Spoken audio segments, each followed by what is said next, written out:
مرنے کے بعد کیا ہوگا؟ حضرت ابو ہریرہ رضی اللہ تعالیٰ عنہ کہتے ہیں کہ حضور صلی اللہ علیہ وسلم نے فرمایا،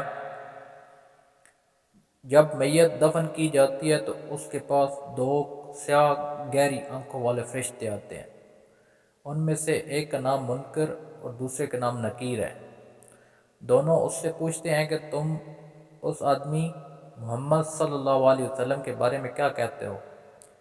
وہ وہی کہے گا جو دنیا میں کہا کرتا تھا، یعنی محمد صلی اللہ علیہ وسلم اللہ کے بندے اور رسول ہیں۔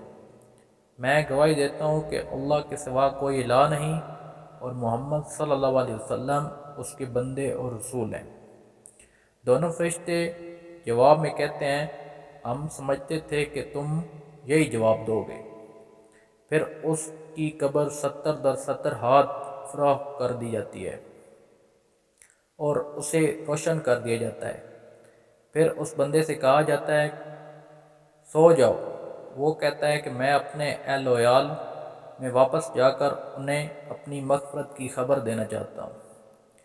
فرشتے جواب میں کہتے ہیں، یہ ممکن نہیں، بلکہ اب تم دلہن کی نیند جیسی پرسکون نیند سو جاؤ، جسے اس کے محبوب کے علاوہ کوئی نہیں جگاتا۔ چنانچہ وہ سو جاتا ہے یہاں تک کہ اللہ ہی اسے قبر سے اٹھائے گا۔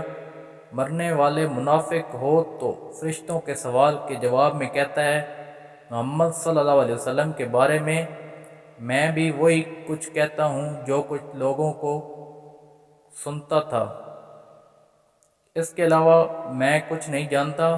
دونوں فرشتے کہتے ہیں، ہمیں معلوم تھا تم یہی جواب دو گے۔